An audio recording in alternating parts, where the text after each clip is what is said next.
What's up, guys? It's Nerdz from Nerdz Fab. We're in the same exact spot we were last week. So last week, we couldn't fix the pan because it was too broken.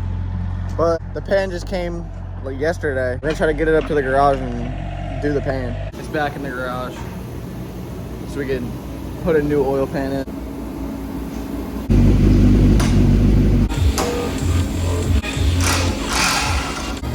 I'm not a fabricator or a fitter by any means. I would be taking this piece of metal and making the exhaust.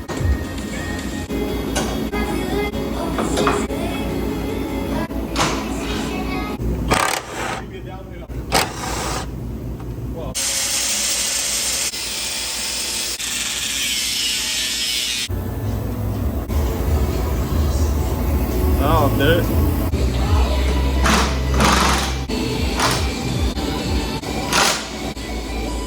We got a bigger issue. We're out of wire.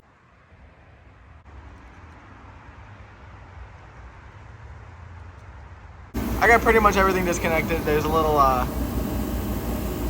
bolt that goes in there that keeps the steering in.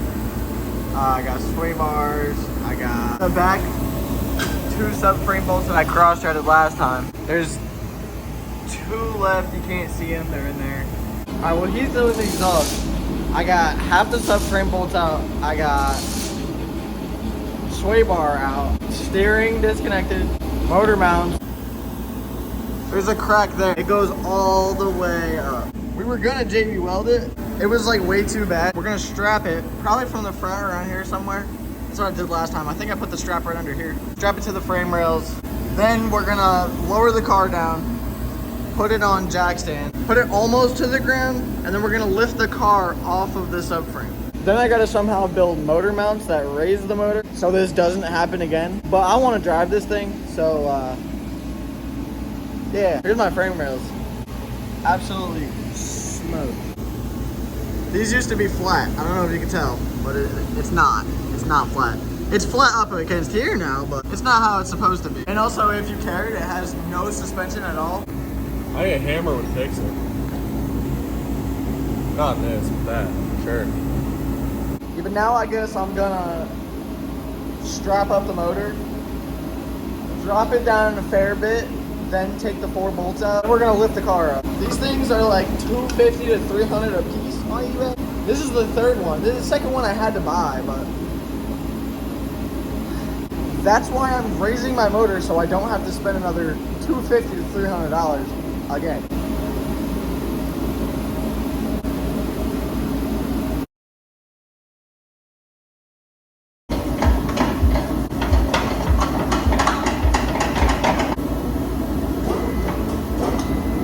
Hold up, Dad. Hold up. Easy, buddy.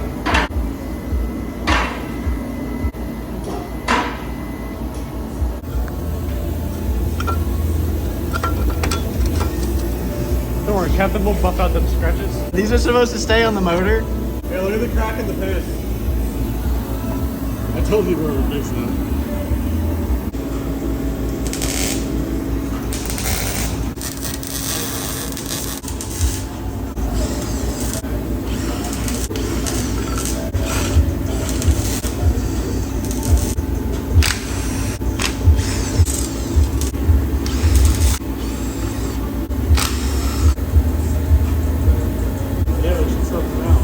Look at my phone out of here.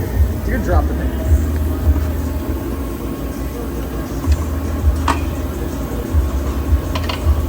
Bro, the other one was not this stuff.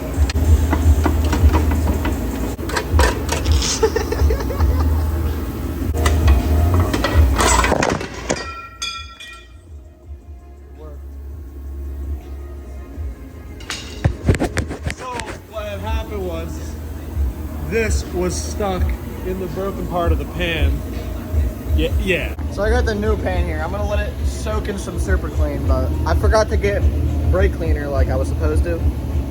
And I came home with super clean, so I guess it's gonna have to do the trick. So he's over there being loud, but I took the initiative and I cleaned the outside just to see if I could find any cracks. And there's a few spots that are messed up. Like over here, there's a spot. But like even over here, there's a spot. from the bottom that goes all the way up. Not too far, it stops like about right here. That no good. But I did do it a few more times on the inside. And this is probably the cleanest the pan's been in probably since the 90s.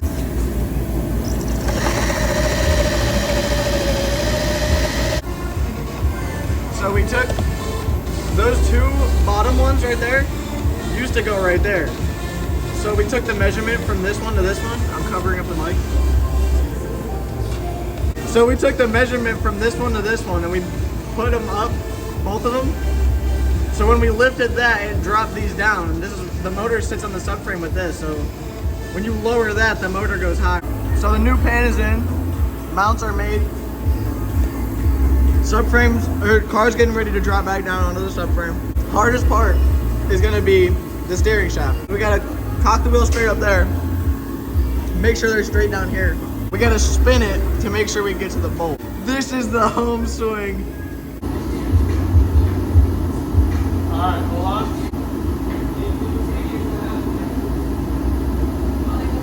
Hold up. We might have made the motor too tall. Look how hot, oh my god. Oh, it's like 2 inches higher than it was. Get like an inch.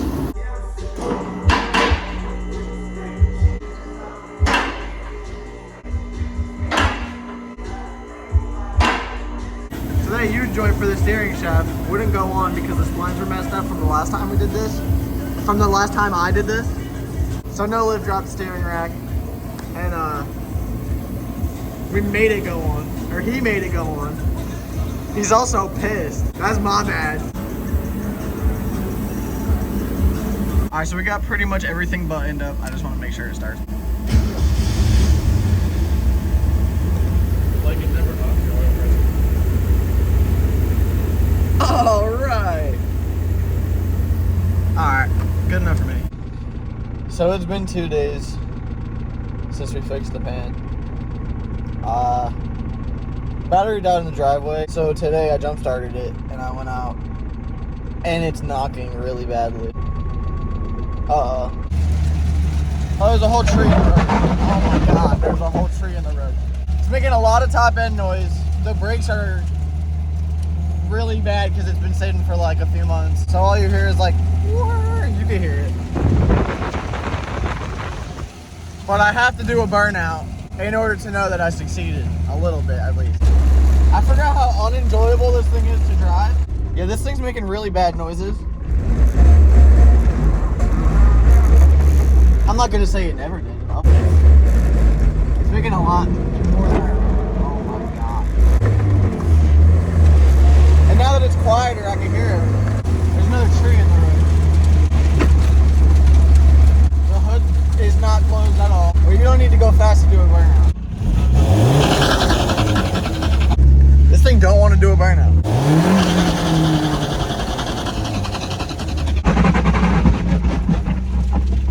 Yeah, it didn't do a burnout. I kind of expected it to. I don't know, this thing's pretty messed up. It wants to do burnouts, don't get me wrong. It can't even break loose in the rain right now. It's literally wet. I don't understand.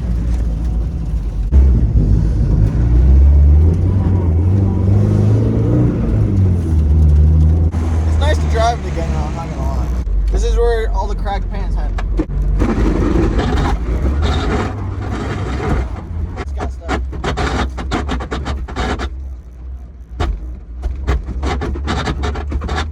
The knocking kind of went away. I think it just didn't have enough oil pressure because this thing's been sitting so long without oil. This thing's just getting worse day by day. I should probably sell it. Yeah, so when we raised the motor, we didn't really take into account how high we were raising it.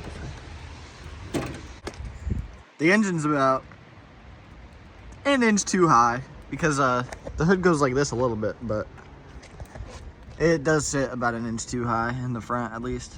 So I'm saying if I take them down like halfway to where they were, because we went almost 2 inches. I didn't know I had no fuel. I have barely any oil pressure. Car's never been too happy since I bought it, but I feel like we should give her a revamp. So I'm saying maybe next video, I'll be doing whatever I can to make that thing better again. I'll make it better again. I'm buying other reps today that should poke a little bit more. Not poke, but like I think it has a more aggressive offset, the ones that are on it. I don't like the fitment. Next video will be trying to revamp it. I also have this junk. This is my junk. So if you want to see this also, I got a cross member for the back. It sits right in those little pockets. But I got to make the attachments for the bars that go on the cross member. I lost all hope for this thing. But it's got a big turbo on it. Big turbo 5.3. It's a 79 F100. I really want to see this thing finished. It should be a ripper. It is bag truck. It's going to be bagged and bodied. It's going to lay rocker. So like whatever's left of the rocker down there is going to be sitting on the ground. I have all the parts for it. I got a bed outside.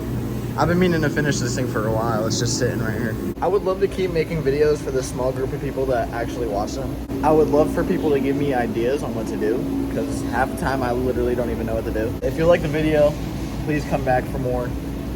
And let me know what to do next. I know next video is going to be trying to make the Miata as best as possible.